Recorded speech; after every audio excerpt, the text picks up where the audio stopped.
قمة المجروح والمذبوح. أهلا بكم في قمة المجروح والمذبوح. أين الخسارة أمر غير مطروح.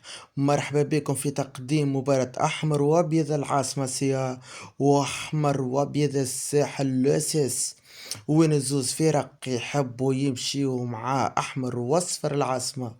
الترجي الرياضي التونسي إلى دوري أبطال إفريقيا، وهذا بالمناسبة هدف 5 فرق من ال6 فرق مشاركة في البلاي اوف الدوري التونسي، باستثناء الترجي اللي باش يترشح للشامبيونز ليج وباش يهز البطولة، وهذا أمر مفروغ منه من غير ما نحكيو فيه.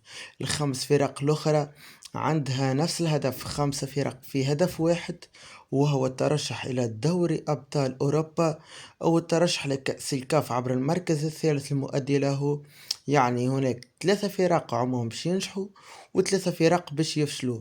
نرجع لمباراتنا وهي كلاسيكو التراب التونسي بين النادي الافريقي ونجم الرياضي الساحلي.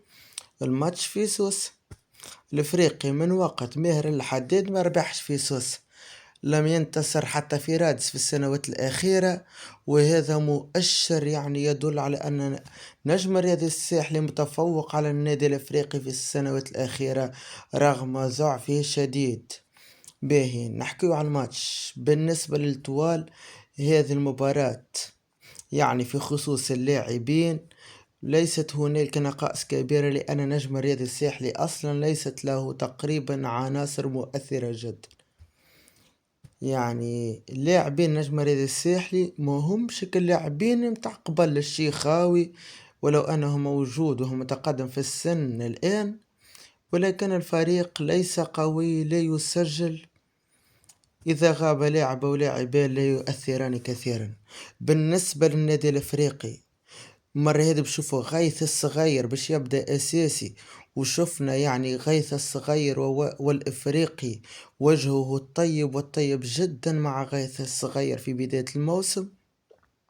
لكن باش نشوفوا غياب بسام السرافي، وهنالك غيابات أخرى ولكنها في رأيي لن تكون مؤثرة. باش نعاود نذكر الماتش هذا وأهميته فاش باش تكون. أهمية هذه المباراة أن باش تكون بين ثاني أفضل فريق محليا في تونس وهو النادي الإفريقي، ثاني أفضل فريق قارين في تونس وهو النجم الرياضي الساحلي، وزوز فرق عندهم 6 نقاط، وإذا كان يخسر فريق منهم نجم يكون في المركز السادس اللي هو المركز الأخير في البلاي أوف، وهذا مهم جدا ومؤثر جدا على نفسيات.